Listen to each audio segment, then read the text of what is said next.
नमस्कार, आप देख रहे हैं हिंदी खबर में हूं आपके साथ अमित शर्मा। इस वक्त की एक बड़ी जानकारी आपको देते हैं जो कि अल्मोड़ा से आ रही है।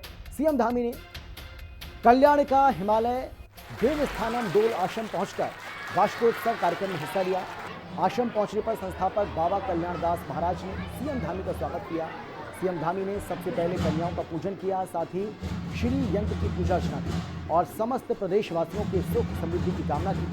सीएम धामी ने कहा कि कल्याण दास महाराज द्वारा स्थापित डोल आश्रम धर्म, आध्यात्म, संस्कृति और शिक्षा के केंद्र बिंदु के साथ ही धार्मिक पर्यटन में उभर रहा है।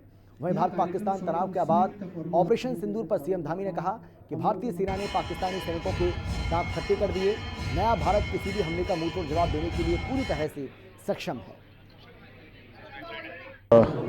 पूज्य बाबा जी के प्रेरणा से यहाँ पर डोल आश्रम की स्थापना हुई है और ये डोल आश्रम केवल उत्तराखंड ही नहीं बल्कि पूरे भारत का एक आस्था और श्रद्धा का एक बड़ा केंद्र है। यहाँ पर बच्चों को शिक्षा भी दी जाती है और अनेक सामाजिक कार्य यहाँ किए जाते हैं। भारत की सेना ने बहुत पराक्रम किया है, बहुत साहस किया है और पाकिस्तान के अनेक स्थानों पर बड़ी तबाही मचाई है और पाकिस्तान मजबूर हो गया, घुटनों पर आ गया और उसने जो है सीज़ फायर के लिए अनुरोध किया। सीज़ फायर हुआ है लेकिन हमारी सेना पूरी तरह से मजबूत है। अब भारत हमारा मजबूत भारत है। मुख्यमंत्री पुष्कर सिंह धामी ने काशीपुर को दो बड़े तोहफे दिए। दो बड़ी सौगात मिलने से यहां तरक्की का रास्ता खुलेगा, जिसे वर्षों से जनता को तलाश थी। इनसे न केवल रोड कनेक्टिविटी बेहतर होगी बल्कि बेहतर इलाज के लिए भी अब भटकना नहीं पड़ेगा। सीएम पुष्कर सिंह धामी ने 10 करोड़ रुपए की लागत से बनने वाली 13 सड़कों को न केवल मंजूरी दी बल्कि तुरंत बजट भी रिलीज कर दिया। इसके अलावा 65 करोड़ की लागत से 200 बेड का राष्ट्रीय मल्टी स्पेशलिटी हॉस्पिटल बनने जा रहा है, जिससे अब हजारों मरीजों को बेहतर इलाज मिलेगा और उन्हें बाहर के शहरों की तरफ रुख नहीं करना पड़ेगा।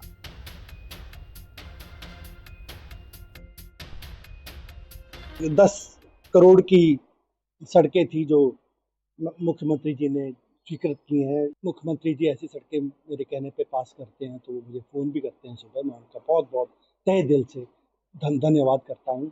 सभी जानते हैं कि मुख्यमंत्री जी के लिए काशीपुर का एक खास लगाव है।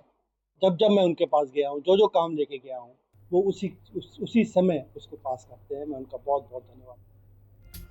हरिद्वार में 2027 के महाकुंभ की तैयारियां अब जोर पकड़ने लगी हैं। इसी कड़ी में उत्तराखंड सरकार के कैबिनेट मंत्री गणेश जोशी हरिद्वार पहुंचे, जहां उन्होंने संत समाज से मुलाकात कर आशीर्वाद दिया। महाकुंभ की रूपरेखा पर विचार विमर्श किया। महाकुंभ जैसे विश्व स्तरीय आयोजन को लेकर सरकार की मंशा है कि इसे ऐतिहासिक, भव्य और दिव्य रूप से प्रस्तुत किया जाए और इसके लिए संतों का सहयोग सबसे ज्यादा जरूरी माना जा रहा है। इसी कड़ी में कैबिनेट मंत्री गणेश जोशी हरिद्वार के नरेंद्र अखाड़े पहुंचे, जहां उन्होंने अखाड़ा परिषद के अध्यक्ष रविंद्र पुरी महाराज और कैलाश रानी महाराज से मुलाकात की, उनसे सुझाव मांगे। कुंभ की तैयारी चल रही है, कुंभ यहाँ पर होने वाला है और बिना संतों के आशीर्वाद से इतना बड़ा पर्व सफल नहीं हो सकता।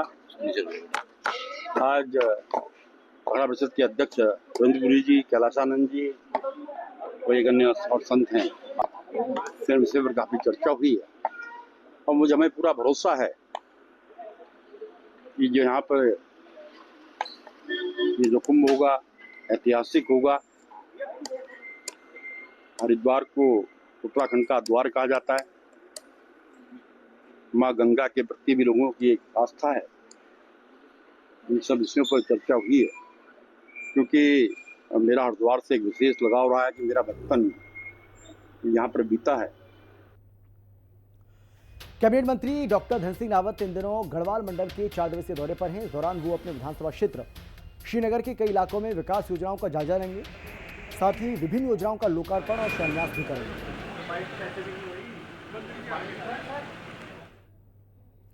उत्तराखंड में यूसीसी लागू होने के बाद से ही लिव इन रिलेशनशिप का विरोध नजर आया।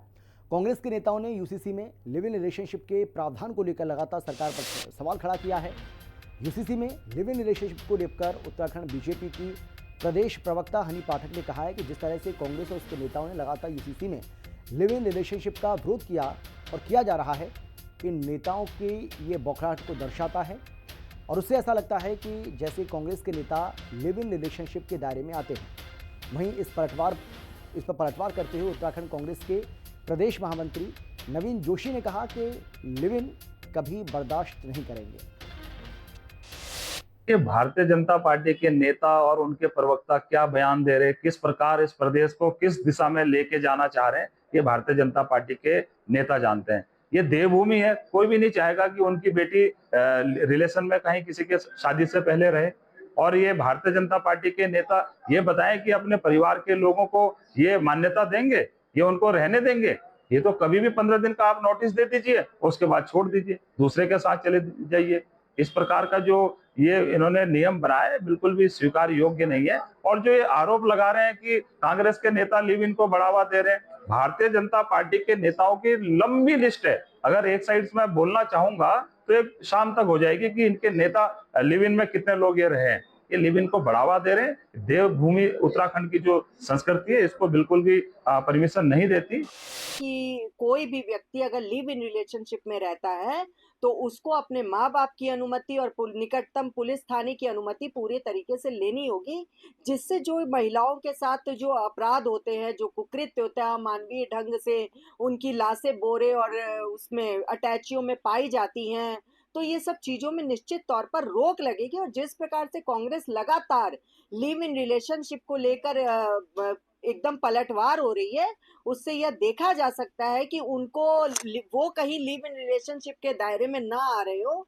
देखा जा सकता है कि कांग्रेस पार्टी के बड़े से बड़े कद्दावर नेता जो ये मानते हैं अपनी तरफ से, चाहे वो हरीश धामी जी हो, चाहे हरीश रावत ही क्यों ना हो, चाहे करण माराई जी क्यों ना हो, सब इन दायरों में आते हैं निश्चित तौर पर। तभी इनको ज्यादा ही ज्यादा पेट में मरोड़ पैदा हो रहा है। पूर्व मुख्यमंत्री और वरिष्ठ कांग्रेसी नेता हरीश रावत ने बड़ा बयान दिया है। हरीश रावत ने कहा कि पीओके को वापस लेने के पावन कार्य का इससे ज्यादा माकूल माहौल नहीं हो सकता था। हरिद्वार के गंगा स्वरूप आश्रम में कांग्रेस के प्रशिक्षण शिविर में शिरकत करने पहुंचे हरीश रावत ने कहा कि इस समय पाकिस्तान आंतरिक और बाहरी कई चुनौतियों से जूझ रहा है और हमारी सेना हर मोर्चे पर आतंकी फैक्ट्री को धूल चटा रही है, लिहाजा पीओके को वापस भारत में मिला लेना चाहिए। उन्होंने कहा कि कांग्रेस की वर्किंग कमेटी ने 3 बार बैठक कर यह साफ कर दिया है कि कांग्रेस पूरी तरह से सेना के साथ है। कांग्रेस को सेना के पराक्रम पर पूरा भरोसा है। बहुत उपयोगी शिविर है। हम अपनी बुनियादी जड़ों की तरफ, अपने सिद्धांतों की तरफ, जो हमारी नई आवक है, उनको भी सम्मिलित कर रहे हैं, उनको भी उसकी जानकारी हो, ताकि एक सैद्धांतिक कांग्रेस खड़ी हो सके। और उसके साथ साथ जो पुराने लोग उनकी स्मृतियों को भी ताज़ा कर रहे हैं इन शिविरों के माध्यम से, ताकि वो भी नए सिरे से नई चुनौतियों के लिए अपने नए साथियों के साथ खड़े हो सकें, आगे बढ़ सकें। और आज जो चुनौतियां हमारे सामने हैं वो कांग्रेस से ज़्यादा लोकतंत्र, संसदीय लोकतंत्र, संविधान, धर्मनिरपेक्षता और राष्ट्रवादिता, इनके लिए आज चुनौतियां हैं। तो हमको लोगों को इन चुनौतियों का सामना करने के लिए, उनका जवाब देने के लिए अपने कैडर को, अपने कार्यकर्ताओं को तैयार। चारधाम यात्रा को लेकर देश भर में उत्साह का माहौल है। लाखों की संख्या में आ रहे श्रद्धालुओं के लिए बेहतर सुविधा देना धामी सरकार की प्राथमिकता है। सवाल यह है कि मुख्यमंत्री तो मोर्चे पर डटे हैं, लेकिन पर्यटन मंत्री सतपाल महाराज कहाँ गए? विपक्ष और प्रदेश की जनता सूबे के पर्यटन मंत्री सतपाल महाराज को ढूंढ रही है, जो ना तो किसी धाम के कपाट खुलने के अवसर पर मौजूद रहे और ना ही यात्रा को लेकर कोई बैठक करते नजर आए। इसीलिए सवाल उठ रहा है कि आखिर कहाँ है? कांग्रेस के प्रदेश अध्यक्ष करण महाराज ने कहा कि पर्यटन मंत्री ना तो पहले गंभीर थे और ना ही अब गंभीर नजर आ रहे हैं। ऐसे में यात्रा सिर्फ राम भरोसे है। तो वहीं दूसरी तरफ कांग्रेस के सवालों का जवाब देते हुए बीजेपी की प्रदेश प्रवक्ता कमलेश शमन ने कहा कि मुख्यमंत्री मौजूद हों, वहां पर पर्यटन मंत्री का क्या काम है? पर्यटन मंत्री अपने स्तर पर दिशा निर्देश देने का काम कर रहे हैं। ये तो लगातार 3 सालों से आप और हम देख रहे हैं कि जब जब चारधाम यात्रा निकलती है, तीर्थाटन मंत्री, पर्यटन मंत्री और स्वास्थ्य मंत्री गायब रहते हैं। तो ये कौन सी नई बात है? हम तो पहले से कहते आ रहे हैं, भारतीय जनता पार्टी है कि स्वीकार ही नहीं करती। हम कह रहे हैं कि अंदरूनी सिर्फ फुटअव्वल, अंदरूनी कलह और अंतर्द्वंद से जूझ रही है भाजपा, और आज से नहीं सालों से जूझ रही है। रावण के केवल 10 सर थे, भाजपा के तो दर्जन से भी ज़्यादा हैं। इसलिए जो मठाधीश हैं, जो अलग अलग गुट बने हुए हैं, वो समय समय पर अपना फन फैलाते हैं। और सतपाल महाराज तो हर बार की तरह ये पर्यटन मंत्री हैं सतपाल महाराज, और ऐसे में धर्मस्व मंत्री भी हैं। तो हमारे चारों धामों की यात्रा शुरू हो गई, चारों धामों के कपाट खुल गए, लेकिन सतपाल महाराज कहीं नज़र नहीं आए, नदारत दिखे। इससे आप सोच सकते हैं कि all is not well between the government, between the मुख्यमंत्री एंड सतपाल महाराज।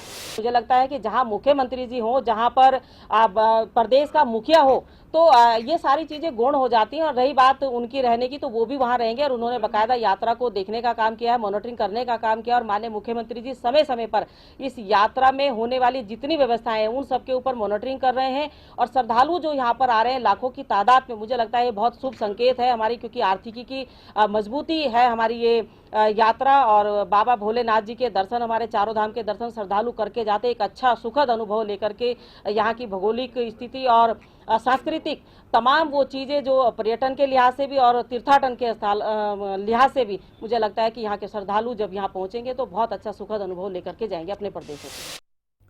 और अब खबर है देहरादून से, जहां बीजेपी के धर्मपुर विधायक विनोद चमेली ने हरीश रावत की न्याय यात्रा पर सवाल खड़े किए हैं। उनके मुताबिक हरीश रावत बीजेपी का क्या बिगाड़ेंगे? हरीश रावत उल्टा कांग्रेस को ही धोखा देने का काम कर रहे हैं। वो किसको धोएंगे? अभी तक तो कांग्रेस को ही धोते दिख रहे हैं, आगे और कितना धोएंगे ये तो तय करें। और जहाँ तक उनके ऊपर जो आरोपों का प्रश्न है, तो चाहे वो जुमे की नमाज का आदेश हो, उसके भी बाकायदा डॉक्यूमेंट्स हैं और वो पब्लिश किए हमारी पार्टी ने।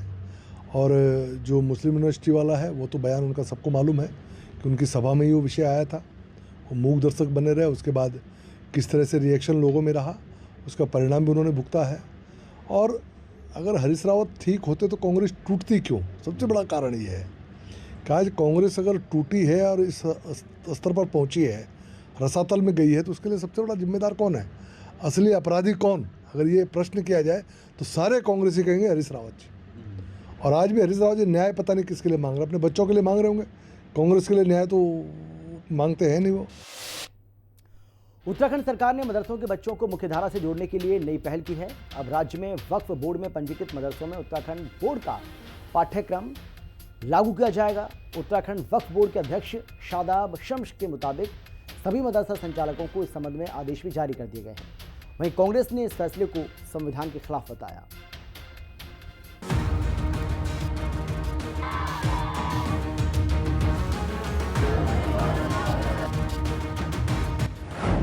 मदरसों में उत्तराखंड बोर्ड का सिलेबस, संविधान के खिलाफ बता रही कांग्रेस। वक्फ बोर्ड अध्यक्ष बोले शिक्षा मिलेगी समान। कांग्रेस ने कहा मौलिक अधिकार का हनन। उत्तराखंड में बिना मान्यता के चल रहे मदरसों को सील किए जाने की कार्रवाई के साथ ही धामी सरकार ने मदरसे के बच्चों को मुख्यधारा से जोड़ने के लिए नई पहल की है। इसके तहत वक्फ बोर्ड में पंजीकृत 117 मदरसों में अब उत्तराखंड बोर्ड का पाठ्यक्रम लागू किया जाएगा।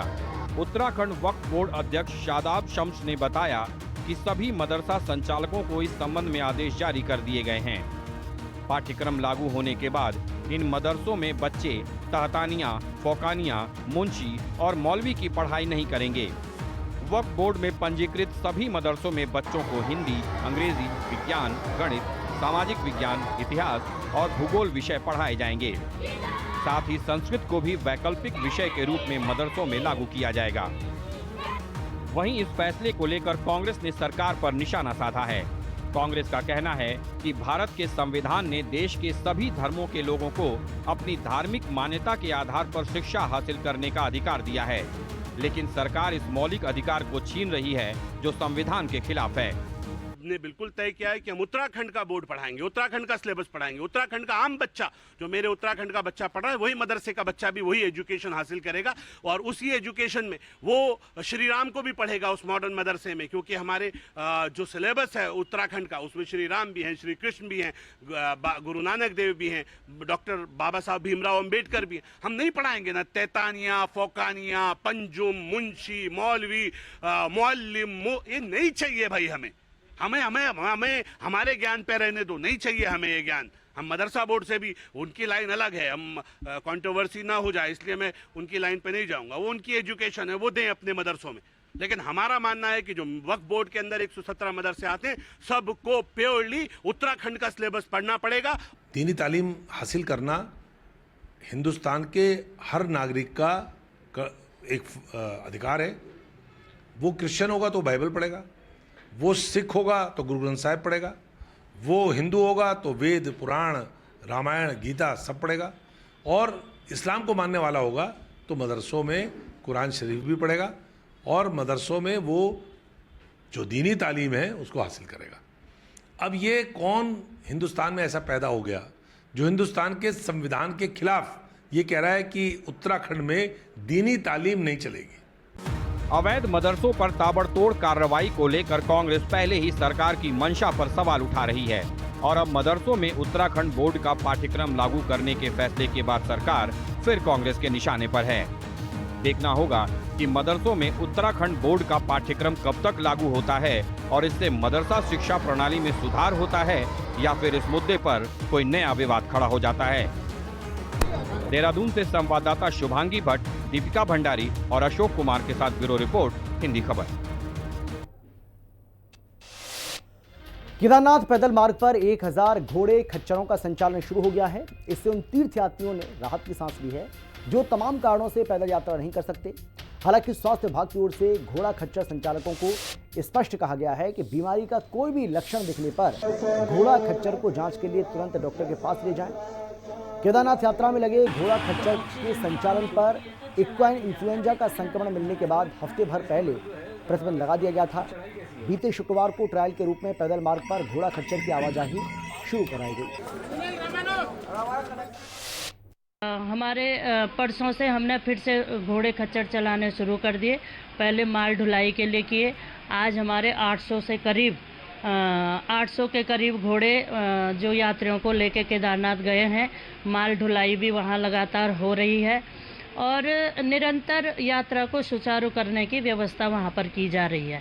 जिन लोगों को घोड़े खच्चरों से जाना होता है वो हो सकता, क्योंकि हमारी देश की भी जो वर्तमान में परिस्थिति थी उसके कारण भी हो सकता कुछ लोगों ने अपना जाना स्थगित किया हो, और जो घोड़े खच्चरों से जाने वाले लोग थे बीमारी के चलते हो सकता उन लोगों ने भी कुछ स्थगित किया हो।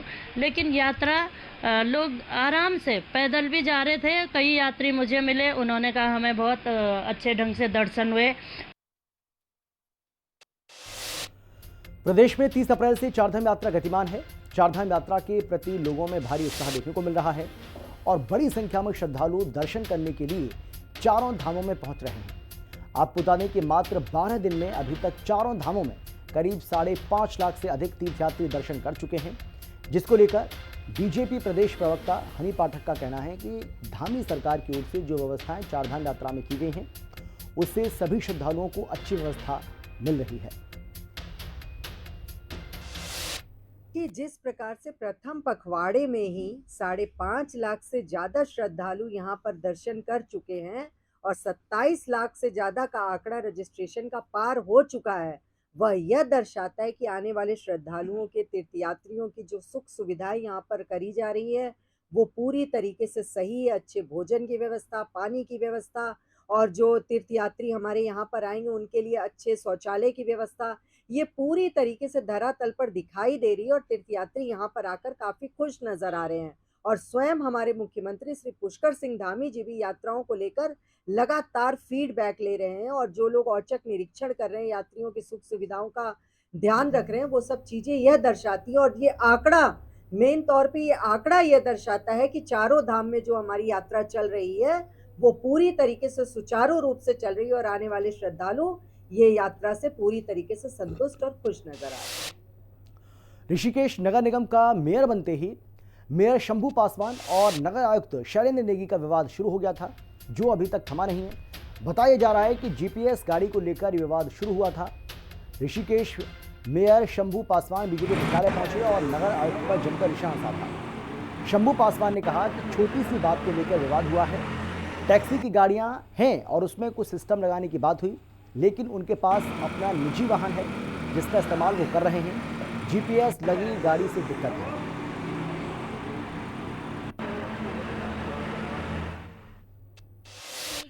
तो वैसा हमारे यहाँ ये है कि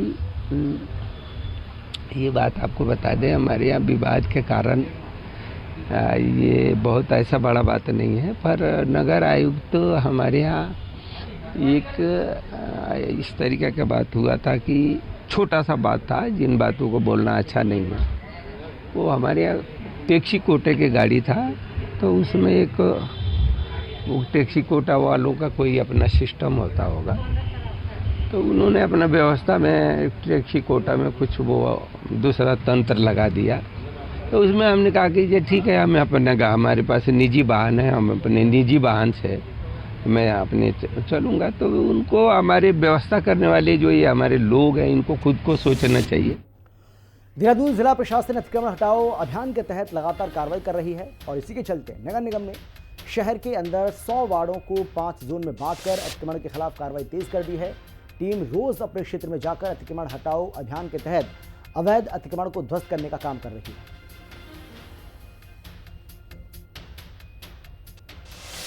देखिए, हमने अपनी जो 5 जोनल जो जेब्रा फोर्सेज हैं उनको उनके में कुछ परिवर्तन करते हुए और उनको लगातार निर्देश दे रखे हैं। वो रोजाना जाएंगी, रोजाना क्षेत्रों में जाएंगी, जहाँ जहाँ पे भी अतिक्रमण होगा किसी भी प्रकार का, उन अतिक्रमणों को हटाने का काम करेंगी।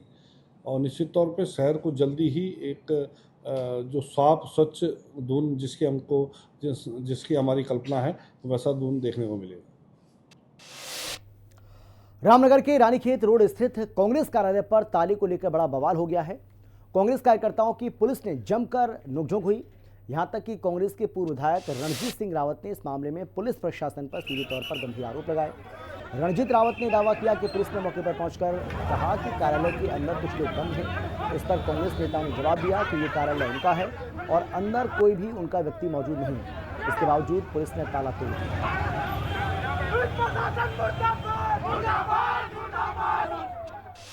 कांग्रेस कार्यालय को आबदार दिखा दी थी, उसमें दोनों पक्षों में तनातनी चलती, शांति व्यवस्था के लिए हमारे द्वारा पौधे लगा दिए गए और इस संबंध में मजिस्ट्रेट के लिए हमारे द्वारा लिख दिया गया है कि शांति व्यवस्था बनाए रखने के लिए कुछ लोगों ने जबरन इसमें घुसने का प्रयास किया था, तो पुलिस द्वारा उसे आवश्यक बल प्रयोग करके रोका गया ताकि मौके पर शांति व्यवस्था बनी रही। दोनों पक्षों से इस संबंध में जो भी तहरीर प्राप्त होगी हमारे द्वारा वैधानिक कार्रवाई की जाएगी।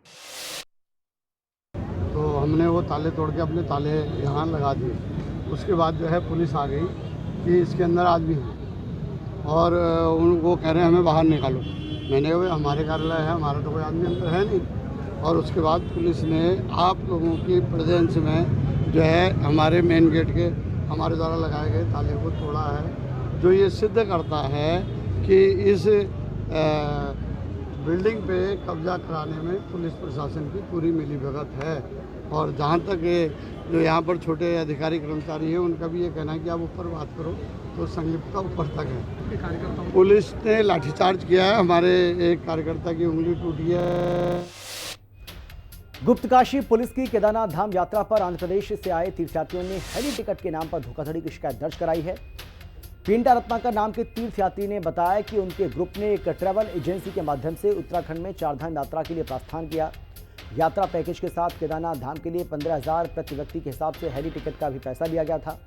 गुप्तकाशी में संबंधित ट्रैवल एजेंसी संचालकों ने गुप्तकाशी से केदारनाथ धाम के लिए हेली टिकट के नाम पर 30,000 प्रति व्यक्ति के हिसाब से अतिरिक्त डिमांड की, जिसे इन्होंने अलग अलग फ़ोन पे अकाउंट से भेज दिया। लेकिन सभी केदारनाथ धाम जाने के लिए तैयार हुए तो इनको कोई भी हेलीकॉप्टर टिकट उपलब्ध नहीं कराया गया। पुलिस उपाधीक्षक ने कहा है कि शिकायत के आधार पर 3 लोगों और हेली सेवा कंपनी पर मुकदमा दर्ज किया गया है। आज थाना गुप्तकाशी में आंध्र प्रदेश से आए एक व्यक्ति के द्वारा शिकायत दर्ज कराई गई कि ट्रैवल एजेंसी के लोगों द्वारा हेलीकॉप्टर टिकट के नाम पर उनसे टूर में पैसे लिए गए। इसके बावजूद अतिरिक्त पैसे की डिमांड भी की गई और टिकट नहीं दिलवाया गया। तो उनकी शिकायत के आधार पर थाना गुप्तकाशी में 3 नामजद व्यक्तियों और अज्ञात हेली कंपनी के विरुद्ध सुसंगत भारतीय न्याय संहिता के सुसंगत धाराओं में अभियोग पंजीकृत कराया गया।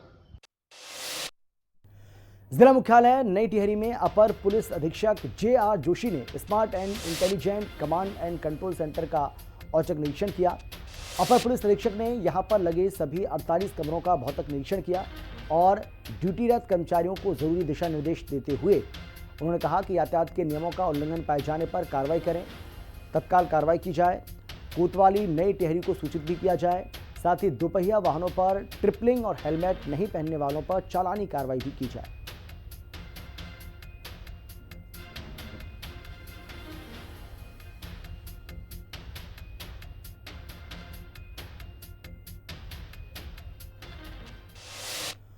और अब खबर है विकासनगर से, जहां बुद्ध पूर्णिमा के मौके पर कालसी के अशोक शिलालेख स्थल पर उत्तराखंड सहित उत्तर प्रदेश, हिमाचल, दिल्ली और अन्य स्थानों से काफी संख्या में बौद्ध धर्म से जुड़े अनुयायी इकट्ठा हुए।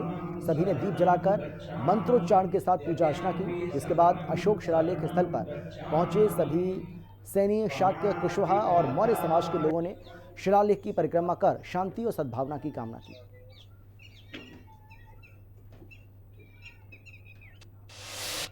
आज त्रैपावनी बुद्ध पूर्णिमा है।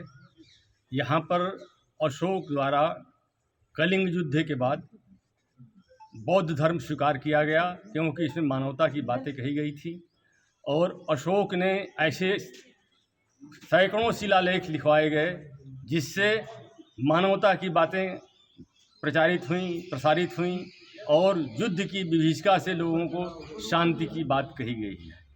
आज इसकी प्रासंगिकता और बढ़ गई है। जब हर देश तनाव में है, हर देश लड़ाई लड़ रहा है, तो बिना बुद्ध के शांति संभव नहीं है। आज बुद्ध पूर्णिमा जयंती के ऊपर हमारे कुछ प्रमुख लोग इकट्ठा हुए हैं, जो कि बुद्ध के जो दिए हुए आदेश हैं, जो बुद्ध की जो सकारात्मक सोच है, उसके ऊपर हमें चलना है और हम उस पर चल कर के पूरे हिंदुस्तान को, पूरे वर्ल्ड को शांति में ले जाना चाहते हैं और शांतिपूर्वक सब हल होने चाहिए। जो हमारे लोग जो है ना आज छिन्न भिन्न होकर के देश बर्बादी पर लगे हुए हैं, वो बुद्ध की जयंती से ही या बुद्ध के नाम से ही हम इकट्ठे हो सकते हैं और आगे बढ़ सकते हैं। और फिलहाल इतना ही। छोटे से ब्रेक के बाद फौरन लौटेंगे। आप देखते रहिए हिंदी खबर।